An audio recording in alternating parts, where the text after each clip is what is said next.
చిన్నప్పటి నుంచి parents focus చేసింది కంప్లీట్‌గా మా వాడికి టాపర్ అవ్వాలి, టాపర్ అవ్వాలి, టాపర్ అవ్వాలి. అసలు స్కిల్ అనే పదమే ఏ పేరెంట్ కూడా నేర్పించడం గానీ ఎక్కడ జరగట్లేదు. ఇది పేరెంట్స్ ఎటువంటి జాగ్రత్తలు తీసుకోవాలి? స్కిల్ నేర్పడంలో వాళ్ళేం చేయాలి? మన ఎన్విరాన్మెంట్ ఫస్ట్ నుంచి అట్లాగే ఉందండి. 10th టాపర్ రావాలి, ఇంటర్లో టాపర్ రావాలి. టాపర్ వస్తే కనుక మనకి ఐఐటీస్ వీటిల్లో వస్తుంది, అక్కడి నుంచి మంచిగా జాబ్ సెటిల్ అవుతారు అన్న పాయింట్లోనే ఫస్ట్ నుంచి పేరెంట్. అండ్ మీరు అబ్జర్వ్ చేస్తే ఫస్ట్ నుంచి కూడా మన సౌత్ ఎక్కువగా ఇంజనీర్ ఆర్ డాక్టర్ అంతే, ఇంకా వేరేవి అన్నవి లేవన్నమాట. సో నేను ఏం చెప్తానంటే అయిపోయింది, ఆ జనరేషన్స్ అన్నీ చేంజ్ అయినాయి, టెక్నాలజీ ఇంత ర్యాపిడ్గా చేంజ్ అవుతుంది.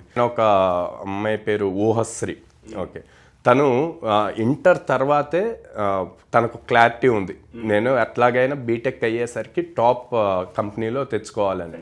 సో ఒక ప్లాన్ ప్రిపేర్ చేసుకుంది. ఆ ప్లాన్ ప్రకారం చేసుకునేసరికి ఫస్ట్ ఇయర్లో తను అడోబ్ కంపెనీకి ఇంటర్న్గా సెలెక్ట్ అయ్యి 1 lakh స్టైఫండ్ వచ్చింది.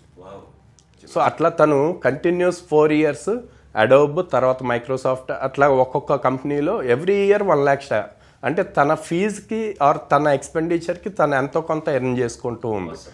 సో ఆ ఎక్స్పోజర్ కంప్లీట్ డిఫరెంట్ ఉంటుందండి. ఆ గోల్ ఫోకస్ కూడా ఇంపార్టెంట్ అనమాట. సో పేరెంట్స్ ఏం ఆలోచిస్తారంటే అవేర్నెస్ లేక, మేజర్గా తెలియక, పర్సంటేజ్ ఎక్కువ ఉంటే మంచి కంపెనీలో ఇమీడియట్ జాబ్ వస్తుందని పిల్లల్ని కూడా అరే నీకు మంచి పర్సంటేజ్ రావాలి, 80-85 రావాలి అని చెప్పంట.